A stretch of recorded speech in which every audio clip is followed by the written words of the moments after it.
साथियों, स्वागत है आपका self study classes with Sumit Jain YouTube channel में। तो साथियों, स्टार्ट हो चुका है आज का ये सेशन। सभी लोग एक बार वीडियो को लाइक कर दें और दोस्तों अपने मित्रों तक शेयर भी कर दें। ठीक है, एक दोस्तों बड़ा कोर्स लॉन्च किया गया है जिसमें आपको हिंदी साहित्य के नोट्स, अगर आपको हिंदी साहित्य के नोट्स चाहिए है ना, तो दोस्तों हिंदी साहित्य के नोट्स वाला कोर्स लॉन्च किया गया जिसमें आपको दोस्तों पद्य साहित्य, गद्य साहित्य प्लस दोस्तों प्रश्नोत्तर भी रहेंगे है ना, और हिंदी के निचोड़ जो होता है दोस्तों, हिंदी के महत्वपूर्ण जो चीजें होती हैं वो भी आपको यहां पर मिलने वाली हैं। ठीक है, तो जितने भी हमारे साथी हैं और जिनको दोस्तों हिंदी साहित्य के नोट्स चाहिए है वो ऐप पर जाके, सेल्फ स्टडी क्लासेस ऐप पर जाकर के दोस्तों इस कोर्स को परचेस कर सकते हैं। इस कोर्स की प्राइस रखी है दोस्तों 2100 रुपए है ना, 2100 रुपए। अभी 58% ऑफ में ये आपको नोट्स दोस्तों मिलेंगे। इन नोट्सों के आप प्रिंट आउट्स निकलवा सकते हैं। ठीक है, और ये नंबर दिया है तो नंबर पर आप संपर्क कर सकते हैं। जिन भी साथियों को नोट्स परचेस करना है, नोट्स लेना है, वो आराम से ले सकते हैं। ठीक है, बात करते हैं दोस्तों एक और 400 जो दोस्तों 3000 प्रश्नों की टेस्ट सीरीज है, ये अभी मात्र 5 तारीख तक 400 में आपको ये 3000 प्रश्नों की टेस्ट सीरीज दोस्तों मिलने वाली है। आपको करना क्या है, सेल्फ स्टडी क्लासेस का ऐप डाउनलोड कर लेना है और दोस्तों सेल्फ स्टडी क्लासेस ऐप में प्रैक्टिस के लिए ये 3000 प्रश्नों की टेस्ट सीरीज आप 400 में परचेस कर सकते हैं। बड़ा ऑफर है आज का। ठीक है, आपके लिए दूसरा बड़ा ऑफर दोस्तों हिंदी साहित्य का संपूर्ण कोर्स, जिसमें आपको दोस्तों वीडियो के माध्यम से, ट्रिकी वीडियो के माध्यम से, डाउट्स वाले सेशन के माध्यम से है ना, जिसमें आपको टेस्ट लगवा करके दोस्तों ये कोर्स आपका कराया जाता है। इसका ऑफर अभी 1099 रुपए है, यानी कि 5 तारीख तक आप इस कोर्स को 1099 रुपए में इसमें एडमिशन ले सकते हैं, जहां पर आपको रिकॉर्डेड कोर्स तो मिलेगा ही, लाइव क्लासें भी दोस्तों आपको बहुत सारी यहां पर मिलने वाली हैं। ठीक है, तो सभी लोग दोस्तों जिनको भी पढ़ना है विस्तृत अध्ययन, डाउट्स वाले ट्रिकी वीडियो, तो इस कोर्स को आप 1099 में परचेस करके दोस्तों इसमें पढ़ सकते हो। ठीक है, आज दोस्तों हम काव्य शास्त्र के कुछ महत्वपूर्ण प्रश्नों पर चर्चा करने वाले हैं, काव्य शास्त्र को पढ़ने वाले हैं। अगर सभी लोग तैयार हैं तो दोस्तों अब हम यहां पर पढ़ते हैं। ठीक है, सभी लोगों को बताना है। चलिए स्टार्ट करते हैं आज का ये सेशन। सभी लोगों को चलिए स्टार्ट करते हैं। यहां पर अपना अध्ययन स्टार्ट हो चुका है और काव्य का स्वरूप, लक्षण, गुण एवं दोष, इसके बारे में आज हम पढ़ने वाले हैं। ठीक है, चलिए यहां पर अलंकार सिद्धांत के प्रवर्तक आचार्य थे तो कौन थे? अलंकार सिद्धांत के प्रवर्तक आचार्य आपको बताना है। प्रवर्तक आचार्य आपको बताना है। प्रश्न क्रमांक 1 का उत्तर आपको बताना है। तो अलंकार सिद्धांत के प्रवर्तक आचार्य कौन माने जाते हैं, ये आपका आज का दोस्तों प्रश्न है। और सभी लोगों को लगभग पता है कि सर अलंकार मतलब दोस्तों अपन देखते हैं कि जिस प्रकार एक व्यक्ति का जो दोस्तों सौंदर्य है वो आभूषणों से बढ़ता है, उसी प्रकार काव्य का सौंदर्य भी अलंकार से बढ़ता है ना। या काव्य के दोस्तों सौंदर्य को बढ़ाने वाले तत्वों को हम अलंकार कहते हैं। इस प्रकार से तो अलंकार कौन करते हैं? बोले सर भामाशाह करते हैं। कौन करते हैं?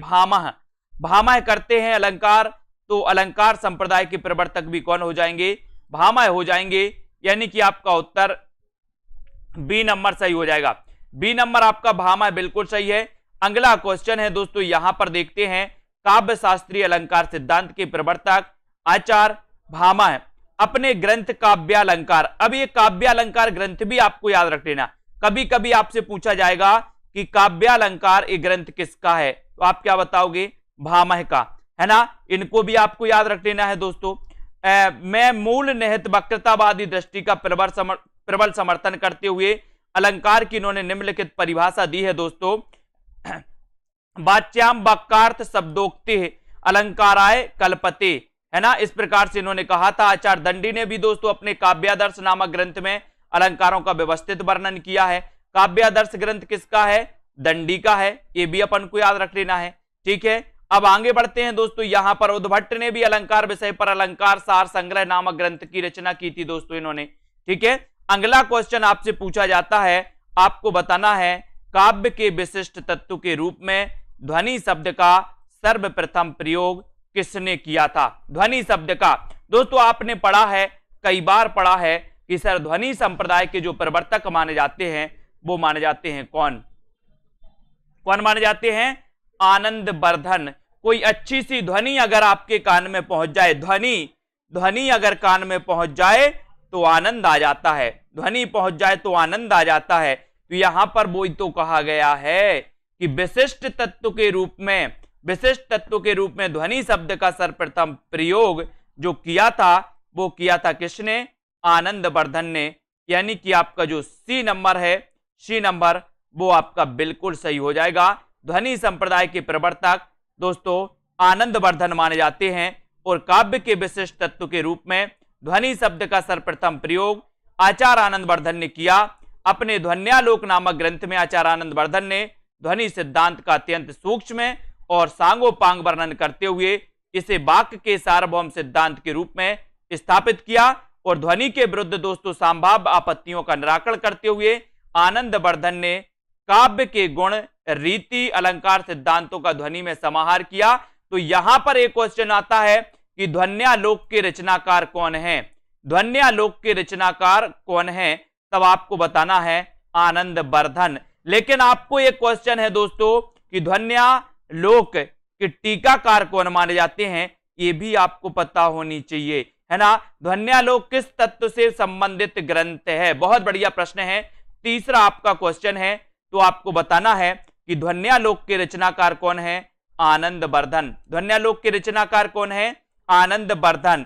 ध्वन्यालोक किस तत्व से संबंधित है? एक क्वेश्चन आपसे पूछा गया, तब आपको पता है कि सर ये ध्वनि से संबंधित है। किससे संबंधित है? ध्वनि से संबंधित है। यानी कि आपका जो 4 नंबर है, डी नंबर है, वो आपने बिल्कुल सही बताया। आनंदवर्धन द्वारा रचित ग्रंथ ध्वन्यालोक ध्वनि से संबंधित है और आनंदवर्धन ने अपने ध्वन्यालोक ग्रंथ में ध्वनि को काव्य का विशिष्ट तत्व बताया। रस सिद्धांत की सर्वप्रथम व्याख्या आचार्य भरत मुनि ने अपने नाट्यशास्त्र नामक कृति में इन्होंने की थी। कौन सा युग में सही नहीं है? कौन सा युग में सही नहीं है बताइए? भट्टलोलट उत्पत्तिवाद के प्रवर्तक कौन है? अनुमतिवाद के प्रवर्तक कौन है ना। अनुमतिवाद और दोस्तों भुक्तिवाद या फिर अभिव्यक्तिवाद, इनमें आपको बताना है, इनमें बताना है आपको तो कौन सा सही नहीं है। ये अनुमतिवाद है। कौन सा सही नहीं है? तो यहां पर आपको पता है कि सर उत्पत्तिवाद के प्रवर्तक तो भट्टलोलट हैं, बिल्कुल सही है ना। अनुमतिवाद के प्रवर्तक संकोक हैं, बिल्कुल सही अनुमतिवाद के, है ना। आचार्य मम्मट भुक्तिवाद के प्रवर्तक नहीं है, तो उत्तर कौन सा होगा? सी नंबर आपका सही हो जाएगा। अभिनव गुप्त अभिव्यक्तिवाद, ये आपका बिल्कुल सही, अभिव्यक्तिवाद के प्रवर्तक अभिनव गुप्त हैं, तो उत्तर आपका जो सही है वो सी नंबर आपका बिल्कुल सही चला जाता है। सी नंबर आपका सही हो जाता है दोस्तों। अब आपको यहां पर देखना है कि जब भुक्तिवाद के मम्मट नहीं है तो भुक्तिवाद के आखिर कौन है? तो यहां पर आपका दिया है कि आचार्य भरत मुनि के प्रसिद्ध रस सूत्र के संदर्भ में भुक्तिवाद या भोगवाद के मत के प्रतिपादक कौन माने जाते हैं? भट्टनायक। कौन है? भट्टनायक हैं। आचार्य मम्मट नहीं है और भट्टलोलट ने उत्पत्तिवाद, है ना, आरोपवाद का, आचार्य भट्ट संकोक ने अनुमतिवाद का तथा आचार्य अभिनव गुप्त ने अभिव्यक्तिवाद का इन्होंने प्रतिपादन किया था। ये बिल्कुल सही है। अगला क्वेश्चन है, 5वां प्रश्न है, सुंदर है बेहग सुमन सुंदर, मानव तुम सबसे सुंदरतम, में कौन सा काव्य दोष है? कौन सा काव्य दोष है? सुंदर है बेहग सुमन सुंदर, सुमन सुंदर, मानव तुम सबसे सुंदरतम, इसमें कौन सा दोष है? अधिक पदत्व दोष है, अप्रतीतत्व दोष है, क्लिष्टत्व दोष है या फिर दुष्क्रमत्व दोष है? कौन सा दोष है? दोस्तों आपने पढ़ा होगा कि आचार्य भरत ने 10 दोष माने हैं, आचार्य भरत ने 10 गुण भी माने हैं, है ना। 10 दोष और 10 गुण दोनों माने हैं दोस्तों, किसने? भरत मुनि ने, है ना। और यहां पर सुंदर है बेहग सुमन सुंदर, सुंदर सुंदरतम, है ना। तो यहां पर क्या हो रहा है? बोले सर यहां पर अधिक पदत्व, तो एक ही पद की बार बार दोस्तों प्रयोग किया जा रहा, यानी कि अधिक पदत्व दोष इसमें हो जाएगा और 1 नंबर आपका बिल्कुल सही हो जाएगा। सुंदर है बेहग सुमन, है ना। इसमें अधिक पदत्व दोष है, जहां काव्य में अनावश्यक शब्दों का प्रयोग किया जाए वहां अधिक पदत्व दोष होता है। इनको भी आपको याद रखना चाहिए, ठीक है, इनको याद रखना है दोस्तों। शब्द का अर्थ सुंदर, सुंदरतम, इस प्रकार से यहां पर दिया गया है। अगला क्वेश्चन, नाट्य शास्त्र के प्रणेता कौन माने जाते हैं? सरल क्वेश्चन है, बढ़िया क्वेश्चन है, सभी लोग बताएंगे। एक बार लाइक जरूर कर लेंगे।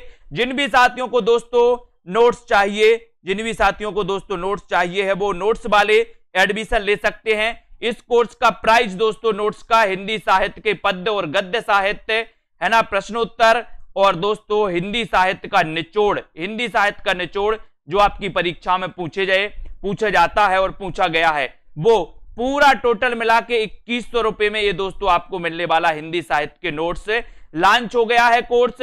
जिनको भी एडमिशन लेना है वो ले सकते हैं।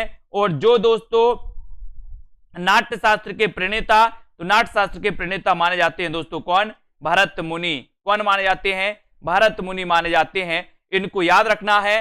रस संप्रदाय के मूल प्रवर्तक आचार्य भरत मुनि, है ना, नाट्य शास्त्र नामक ग्रंथ के प्रणेता है ना। अपने अनेक दोस्तों अपने ग्रंथ नाट्यशास्त्र में नाटक के मूल तत्वों का विवेचन करते हुए भरत मुनि ने दोस्तों निम्नलिखित रस सूत्र दिया था। विभाव अनुभाव व्याभिचारी संयोगा दृश्य निष्पत्ति, ये इन्होंने दोस्तों एक सूत्र दिया था रस का, अर्थात विभाव अनुभाव व्याभिचारी भाव के संयोग से रस की क्या होती है? निष्पत्ति होती है। ये कहा था भरत मुनि ने। और भरत मुनि ने दोस्तों रस संप्रदाय के प्रवर्तक माने जाते हैं। और रस संप्रदाय सबसे प्राचीन संप्रदाय है। और रस संप्रदाय की दोस्तों सूत्र की व्याख्या करते हुए भट्ट लोलट ने उत्पत्तिवाद या आरोपवाद का, भट्ट नायक ने मुक्तिवाद या भोगवाद का, और आचार्य अभिनव गुप्त ने अभिव्यक्तिवाद का प्रवर्तन किया था। दोस्तों ये सभी क्या माने जाते हैं? रस के व्याख्याकार माने जाते हैं। कौन कौन माने जाते हैं? भट्ट लोलट माने जाते हैं, भट्ट नायक माने जाते हैं, है ना। और दोस्तों यहां पर आपको याद रख लेना, भट्ट नायक और अभिनव गुप्त, ये सभी रस सूत्र के व्याख्याकार माने जाते हैं। इनका भी कई बार क्वेश्चन आया है। विभाव अनुभाव व्याभिचारी संयोग आदर्श निष्पत्ति को प्रतिपादित किया है, तो किसने प्रतिपादित किया है ना, ये भी आपको उत्तर बताना है। और दोस्तों अभी हिंदी साहित्य के संपूर्ण कोर्स में, है ना, वीडियो कोर्स में दोस्तों आपके लिए ऑफर चल रहा है। मात्र 1099 में आप दोस्तों इस कोर्स में एडमिशन ले सकते हैं, ठीक है। विभाव अनुभाव व्याभिचारी संयोग दृश्य निष्पत्ति को प्रतिपादित किया, तो किसने किया? आचार्य भरत ने। यानी कि आपका भरत मुनि बिल्कुल बी नंबर बिल्कुल सही हो जाएगा। बी आपका राइट आंसर हो जाएगा। रस सूत्र के मूल प्रवर्तक तथा नाट्यशास्त्र नामक ग्रंथ के प्रणेता आचार्य भरत मुनि ने अपने नाट्यशास्त्र ग्रंथ में निम्नलिखित रस सूत्र दिया था। जो आपको पता है दोस्तों, ये रस सूत्र भी कई बार पूछा जाता है कि रस सूत्र किसने दिया, तो ये रस सूत्र किसने दिया? आचार्य भरत ने दिया, ठीक है। कुबलयानंद के रचयिता कौन है? बहुत बढ़िया प्रश्न है दोस्तों। कुबलयानंद, है ना, कुबलयानंद के रचयिता कौन है? तो जल्दी से बताओ। कुबलयानंद, है ना। और अपन बोलते कि वह तो दीक्षित हो गया, वह तो दीक्षित हो गया, है ना। तो यहां पर बोले कब लिया उसने दीक्षा? कब लिया? कुबलयानंद, कुबलया या कब लिया? कब लिया बोले दीक्षा कब लिया? तो कुबलया यहां पर हो गया दोस्तों अप्पय दीक्षित, अप्पय दीक्षित, है ना। कुबलयानंद यानी कि अप्पय दीक्षित। और डी नंबर आपका बिल्कुल सही है।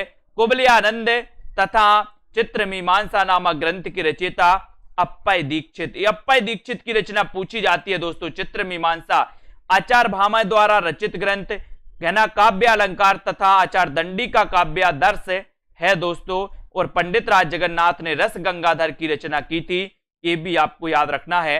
आचार्य मम्मट ने काव्य गुण कितने माने हैं? मैंने कई बार आपको याद करवाया है, अब गलत नहीं होना चाहिए।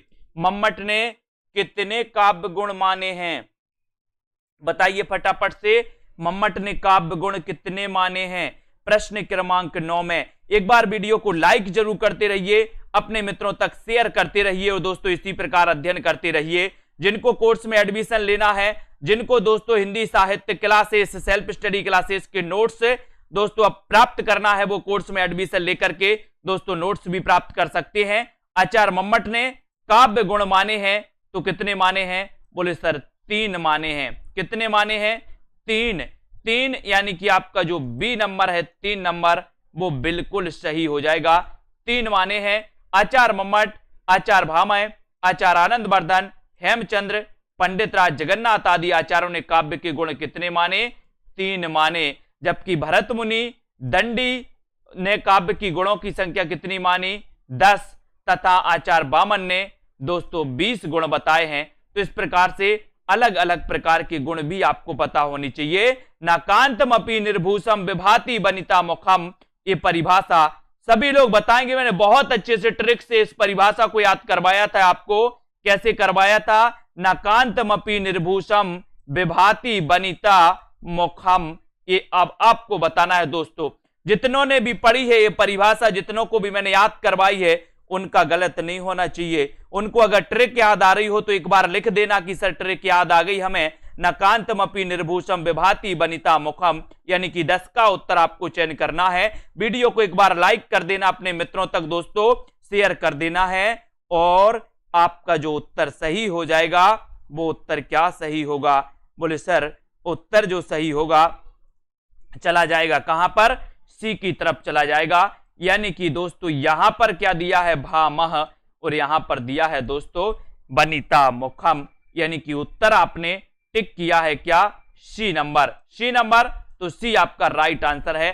भामह की ये मानी जाती है दोस्तों परिभाषा, नाकांतम अपि निर्भूषम विभाति बनिता मुखम। ठीक है, बहुत बढ़िया, बिल्कुल राइट आंसर। सभी ने सी नंबर सही बताया है। अलंकार, हाँ अलंकार, बहुत बढ़िया, बिल्कुल सही है।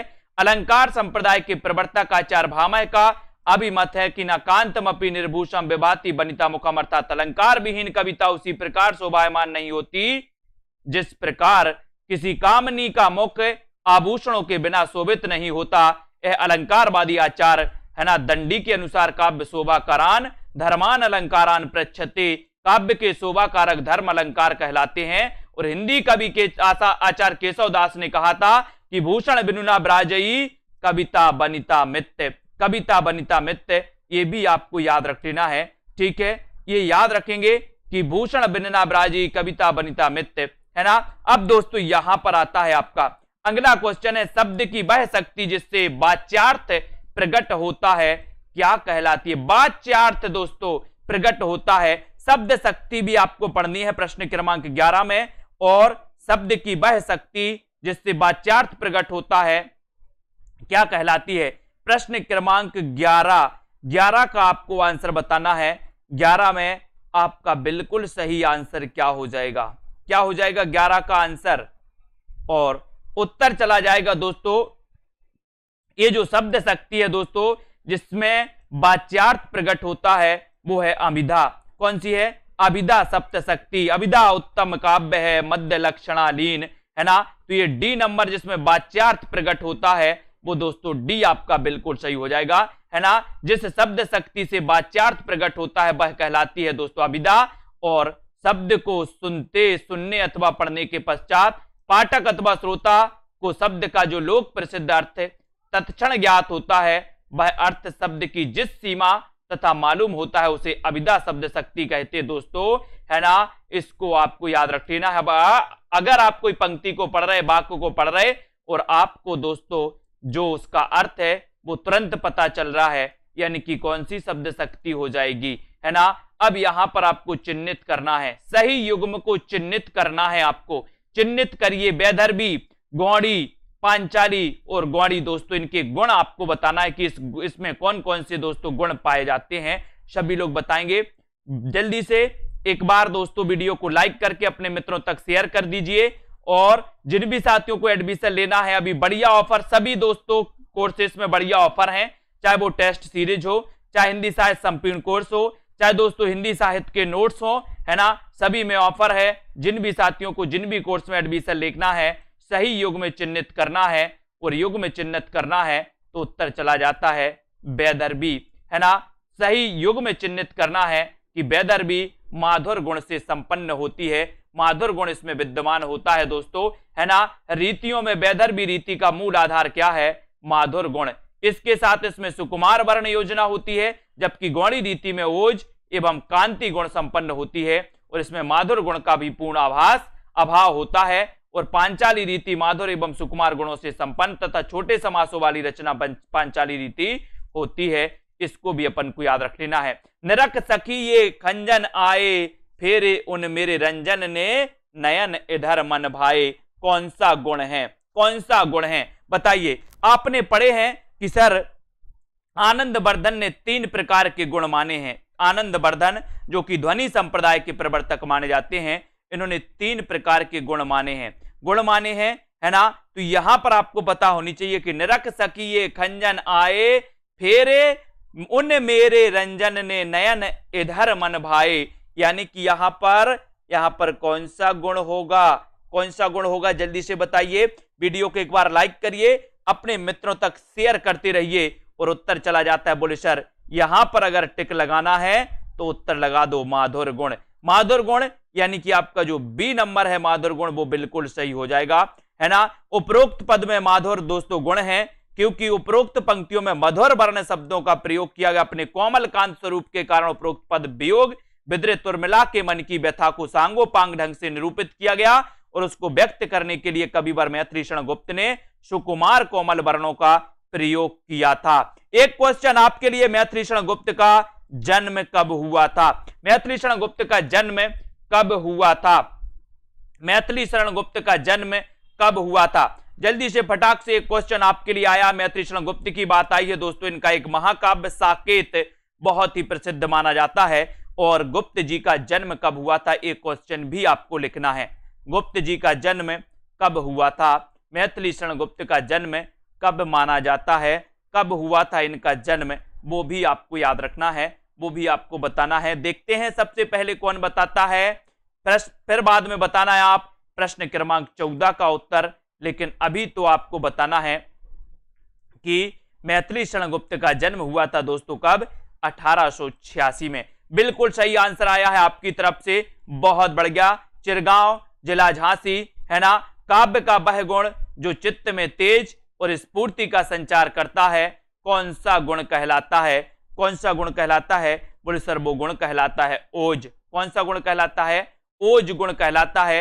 ये नंबर आपका बिल्कुल सही है जो आपने बिल्कुल बताया है। काव्य का वह गुण जो चित्त में तेज एवं स्फूर्ति का संचार करता है, वह ओज गुण कहलाता है। ओज गुण में टा, ठा, डा, पा, फा आदि कठोर वर्णों का दोस्तों क्या किया जाता है? वर्णन किया जाता है, प्रयोग किया जाता है ना। अगला क्वेश्चन आपके लिए दिया गया है, तरु रिपु रिपुधर देख के बिरहन तिय अकुलाए, है ना, में कौन सा काव्य दोष है? तरु रिपु रिपुधर देख के बिरहन ते अकुलाए में कौन सा दोष है दोस्तों? दोष आपको बताना है, कौन सा दोष माना जाएगा। ये दोष भी आपको पता करना है, इन दोषों को भी आपको पढ़ना है कि कौन से दोष माने जाते हैं। च्युत संस्कृति दोष, अधिक पदत्व दोष, है ना, न्यून पदत्व दोष, या फिर दोस्तों क्लिष्टत्व दोष। इनमें से कौन सा दोष है? और तरु रिपु रिपुधर देख के बिरहिनी तिय अकुलाए में कौन सा काव्य दोष है? उत्तर चला जाता है क्लिष्टत्व। कौन सा है? क्लिष्टत्व दोष। दोस्तों यहां पर देखें कि जिसका अर्थ कठिनाई से होता है, अर्थात काव्य में चमत्कार पूर्ण ढंग से अर्थ प्रकट करने के लिए दोस्तों जिस दृष्टिकूट पद शैली को अपनाया जाता है वहां क्लिष्टत्व दोष होता है। और यहां पर तरु रिपु रिपुधर देख के बिरहन तिय अकुलाए का अर्थ है कि वृक्ष की शत्रु अग्नि, अग्नि का शत्रु जल, और दोस्तों और उस जल को धारण करने वाला बादल को देखकर गृहिणी स्त्री व्याकुल हो जाती है, जो सामान्य बोध के परे हैं। यहां क्लिष्टत्व काव्य दोष है ना, जिसका अर्थ दोस्तों बहुत कठिनता से निकले, है ना, वहां पर होता है आपका क्लिष्टत्व दोष। ठीक है, अगला क्वेश्चन आपको बताना है, दंडी के काव्य शास्त्रीय ग्रंथ का नाम क्या है? दंडी के काव्य शास्त्रीय ग्रंथ का नाम क्या है? कुरैशी जी, इसके पहले हम काव्य शास्त्र की क्लास ले चुके हैं, आपने नहीं ली होगी शायद। दंडी के काव्य शास्त्रीय ग्रंथ का नाम क्या है? दंडी के काव्य शास्त्रीय ग्रंथ का नाम क्या है? प्रतिदर्श, काव्यादर्श, काव्यादर्श या फिर भाषा दर्श। काव्य दंडी के काव्य शास्त्रीय ग्रंथ का नाम क्या है? काव्य शास्त्रीय ग्रंथ का नाम क्या है? दंडी के। और सभी लोगों ने बिल्कुल सही आंसर बताया है कि सर अगर दंडी के काव्य शास्त्रीय ग्रंथ का नाम ही बताना है तो आप काव्यादर्श में लगा लो। इसके पहले भी अपन ने पढ़ा है कि काव्यादर्श यानी कि आपका सी नंबर जो है काव्यादर्श, इस सी नंबर आपका बिल्कुल सही है। सी नंबर आपको इसी प्रकार से पढ़ते जाना है और आगे बढ़ते जाना है। यहां पर आते हैं दोस्तों, कुछ और महत्वपूर्ण प्रश्नों पर चर्चा करेंगे। यहां पर आ जाओ। दंडी के काव्य शास्त्रीय ग्रंथ का नाम क्या है? काव्यादर्श, जो आपको बहुत अच्छे से पढ़ना है। 10 कुमार चरितम, अवंती सुंदरम, कथा, कला परिच्छेद, द्विसंधान, काव्य विशेष प्रसिद्ध, इनको भी अपन को याद करना है। अगला क्वेश्चन आपको बताना है दोस्तों, शब्दार्थौ सहतौ काव्यम परिभाषा किनके द्वारा दी गई? ये आपको याद रख लेना दोस्तों। शब्दार्थौ सहतौ काव्यम, सहतौ काव्यम, ये तो कई बार पूछा गया। और ये परिभाषा किसके द्वारा दी गई है? इसको आपको याद रखना है। ठीक है, बताइए। शब्दार्थौ सहतौ काव्यम परिभाषा किनके द्वारा दी गई? प्रश्न क्रमांक 17 है ना। प्रश्न क्रमांक 17 में आपको चयन करना। बढ़िया प्रश्न है। आचार्य दंडी के द्वारा, आचार्य रुद्रट, आचार्य विश्वनाथ या फिर आचार्य भामह के द्वारा? किसके द्वारा ये परिभाषा दी गई है ना? वो विद्वान कौन है जिसने ये कहा कि शब्दार्थौ सहतौ काव्यम? यानी कि आपका बिल्कुल सही हो जाएगा अमिता राणा जी। उत्तर चला जाता है भामह। भामह ने कहा था दोस्तों, भामह ने यह परिभाषा दी थी शब्दार्थौ शब्दार्थौ सहतौ काव्यम, यानी कि आपका उत्तर यहां पर भामह हो जाएगा। भामह अलंकार संप्रदाय के प्रवर्तक माने जाते हैं दोस्तों। काव्य अलंकार इनका ग्रंथ है, आपको याद रख लेना है। और यहां पर आते हैं कि दृश्य काव्य की विधा है तो क्या है? दृश्य काव्य की विधा बताना है आपको क्या है? नाटक है, उपन्यास है, निबंध है या फिर गीति नाट्य है? दृश्य काव्य की विधा बताना है दोस्तों। आप पढ़ते हो श्रव्य काव्य और दृश्य काव्य, है ना। तो दृश्य काव्य की जो विधा जानी जाती है दोस्तों, स्पेशल जो विधा है वो विधा आपको बतानी है। वो विधा आपको चयन करनी है। जिन भी साथियों ने अभी तक लाइक नहीं किया वो लाइक जरूर करते जाएं और दोस्तों आगे बढ़ते जाएं। दृश्य काव्य की विधा है तो विधा कौन सी है ये आपको यहां पर चयन करना है। 18 का उत्तर आपको बताना है। ठीक है, और यहां पर बिल्कुल सही हो जाएगा कि सर दृश्य काव्य यानी कि जिसको देखा जा सकता है वो कहलाता है दृश्य काव्य, यानी कि आपका उत्तर नाटक बिल्कुल सही हो जाता है। नाटक आपका राइट आंसर है।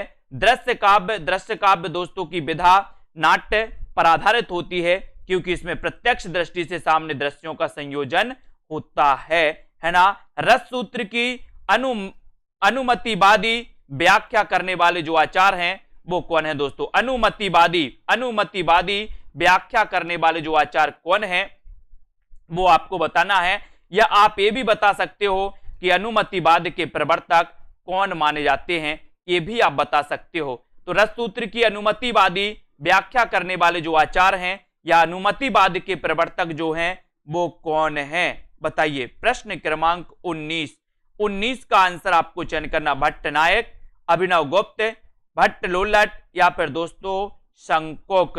और लगभग सभी लोगों का आंसर आ चुका है। उत्तर भी बता दिया है कि सर अनुमति हमें लेनी है। आप भगवान के पास जाते हो और शंख बजाते हो, काय के लिए?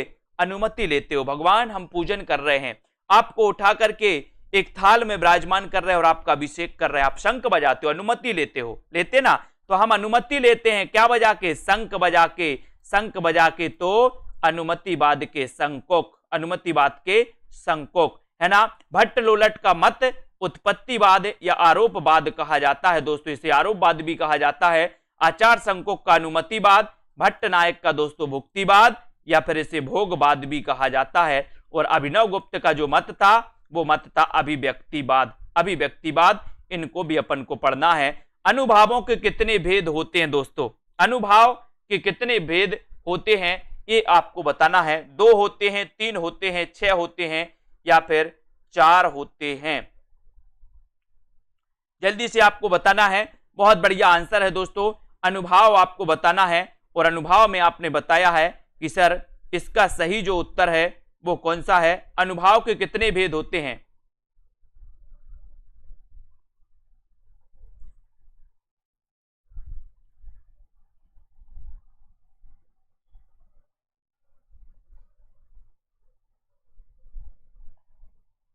ठीक है, तो इनको आपको याद रख लेना है दोस्तों। मुख्यतः कितने अनुभाव होते हैं?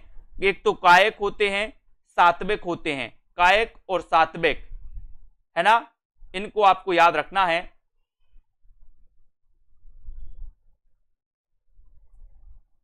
ठीक है, बाकी सात्विक अनुभाव होते हैं दोस्तों कितने प्रकार के?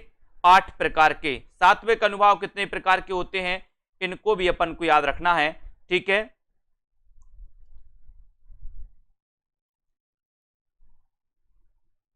और सात्विक अनुभाव भी आपको याद रख लेना है। सात्विक अनुभाव 8 प्रकार के होते हैं दोस्तों, है ना।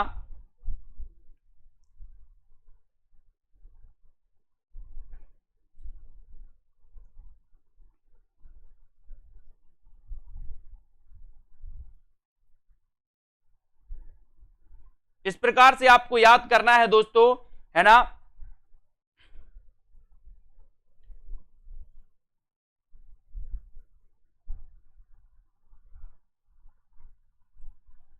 यहां पर देखते हैं अगला क्वेश्चन, भरत मुनि ने रस सूत्र का विवेचन अपने किस ग्रंथ में किया है? ये 21 का आंसर आपको चयन करना है। भरत मुनि ने रस सूत्र का विवेचन अपने किस ग्रंथ में किया है? बताइए, सभी लोग बताएंगे।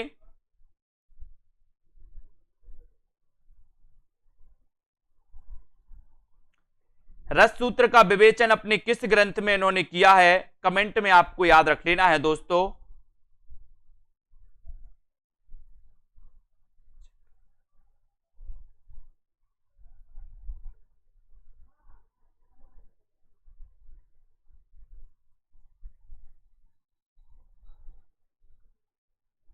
भरत मुनि ने रस सूत्र का विवेचन अपने किस ग्रंथ में किया है? ये बताना है आपको।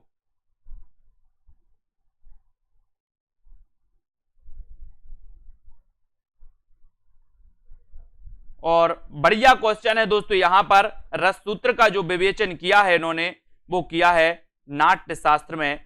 और नाट्य शास्त्र में आपका बिल्कुल सही आंसर हो जाएगा, बी नंबर आपका बिल्कुल सही हो जाएगा। ठीक है, इसको आपको याद रखना है दोस्तों। और यहां पर आते हैं, भरत मुनि ने रस सूत्र का विवेचन अपने ग्रंथ नाट्यशास्त्र में किया, और इस ग्रंथ में रस को परिभाषित करते हुए भरत मुनि ने लिखा है विभाव अनुभाव व्याभिचारी संयोगा दृश्य निष्पत्ति। इसको भी आपको याद रख लेना है दोस्तों। ठीक है, इसको याद रखेंगे। निम्नलिखित में से किसके लिए प्रसिद्ध नहीं है? हाँ, प्रसिद्ध कौन सा किसके लिए नहीं है ये बताना है आपको। उपमा के लिए कालिदास,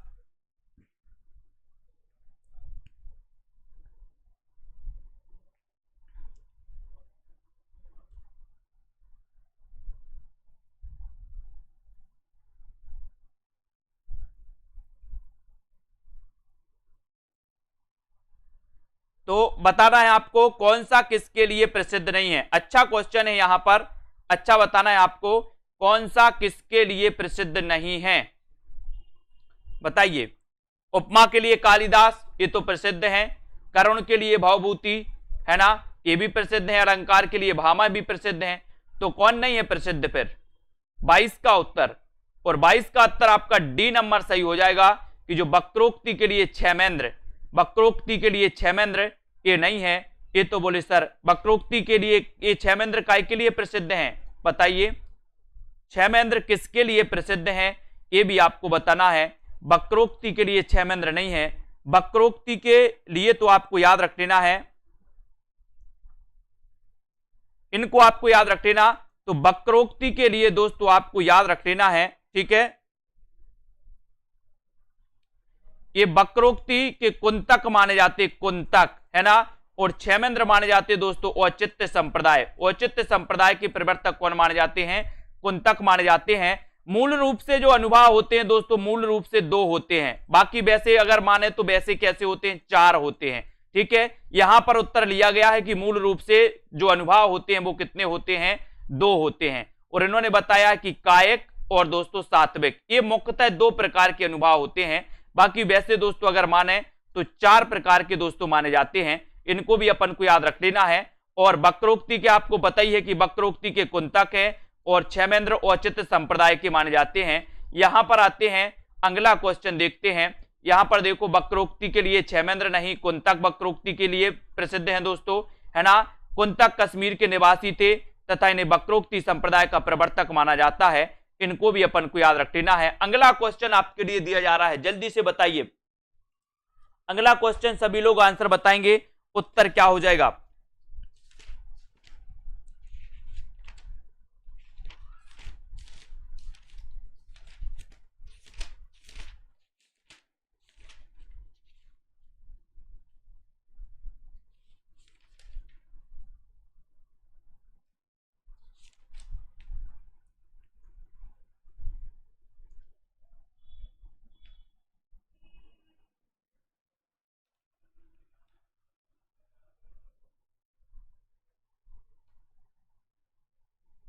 और यहां पर आपका बिल्कुल सही आंसर हो जाएगा, क्या हो जाएगा, भुक्तिवाद, यानी कि सी नंबर।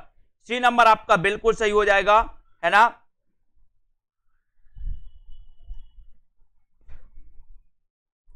और भुक्तिवाद आपका सही है ना। भरत मुनि के रससूत्र के व्याख्याता भट्टनायक के सिद्धांत का नाम है भुक्तिवाद, यानी कि सी आपका बिल्कुल सही हो जाएगा, सी नंबर सही हो जाएगा। ठीक है, यहां पर देख लो, भट्टनायक भुक्तिवाद या भोगवाद भट्टनायक का है ना दोस्तों। ये दार्शनिक मत इनका सांख्य दर्शन है। अनुमतिवाद आपको पता ही है, भट्ट संकोक है, संकोक।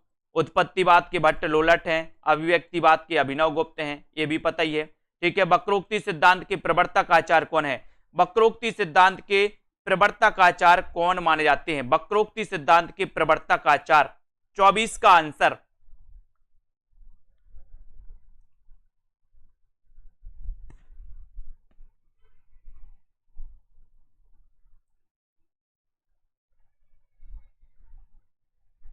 और यहां पर आपका वक्रोक्ति सिद्धांत के प्रवर्तक कुंतक, कुंतक यानी कि आपका 1 नंबर कुंतक बिल्कुल सही है। वक्रोक्ति सिद्धांत के प्रवर्तक कुंतक माने जाते हैं, है ना।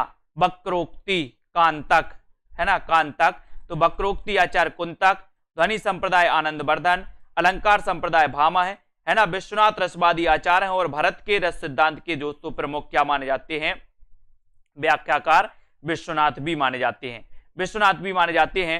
इनको आपको याद करते रहना है। यहां पर दोस्तों आपसे पूछा गया कि आचार्यों के साथ सुमेलित कीजिए, आचार्यों के साथ इनको सुमेलित करना है। औचित्य संप्रदाय के कौन है, वक्रोक्ति संप्रदाय के कौन है, ध्वनि संप्रदाय के कौन है, और रस संप्रदाय के कौन है।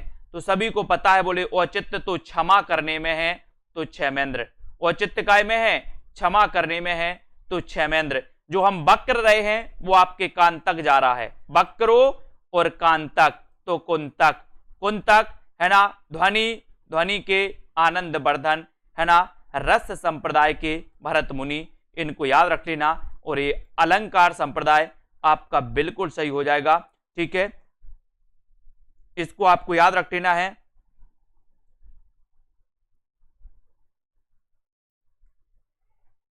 ठीक है, तो इसको याद रखेंगे। अब दोस्तों इसी प्रकार से आपको अध्ययन करना है, वीडियो को लाइक करते रहना है और शेयर करते रहना है। ठीक है, बहुत बढ़िया। और सभी लोग अध्ययन करेंगे इसी प्रकार से, और काव्य शास्त्र को पढ़ते रहेंगे इसी प्रकार से। ठीक है, और दोस्तों जिन भी साथियों को नोट्स चाहिए तो नोट्स में एडमिशन आप ले सकते हैं। 2100 रुपए में आपके लिए दोस्तों पद्य साहित्य, गद्य साहित्य, प्रश्नोत्तर। ठीक है, इसको आपको याद रख लेना है ना।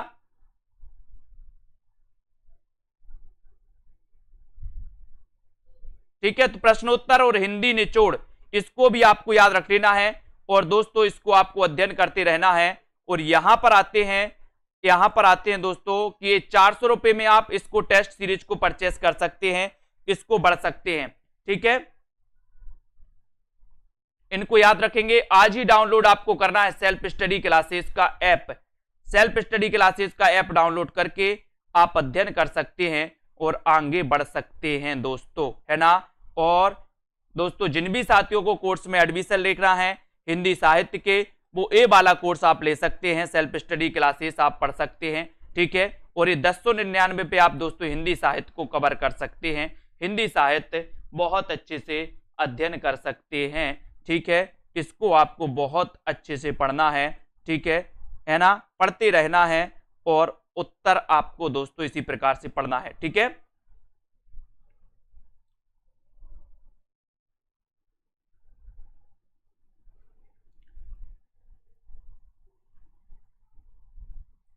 ठीक है, इसको अपन को अध्ययन करना है दोस्तों, और आगे बढ़ते रहना है और चलते रहना है। अध्ययन आपका इसी प्रकार से चलेगा, ठीक है। और दोस्तों सभी लोग इसी प्रकार से अध्ययन करें और ऐप को जरूर डाउनलोड करें। आपको क्या करना है, सबसे पहले तो आप प्ले स्टोर में जाइए। प्ले स्टोर में जाकर के दोस्तों आपको क्या करना है, प्ले स्टोर में जाइए और सेल्फ स्टडी क्लासेस सर्च करिए। सेल्फ स्टडी क्लासेस सर्च करोगे तो आपको दोस्तों ऐप मिल जाएगा, और ऐप में आप एडमिशन ले सकते हो, अध्ययन कर सकते हो, ठीक है। इसको याद रखनागे,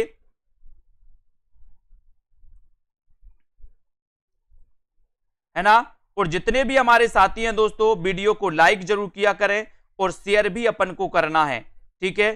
शेयर भी आपको करना है, और दोस्तों अध्ययन भी आपको इसी प्रकार से जुड़े रहना है और करते रहना है, ठीक है। बहुत बढ़िया, सभी लोगों के लिए धन्यवाद। सभी लोग इसी प्रकार से अध्ययन करें, अध्ययन करते करते आगे बढ़ें, ठीक है। और दोस्तों वीडियो को शेयर जरूर करते रहें, ठीक है।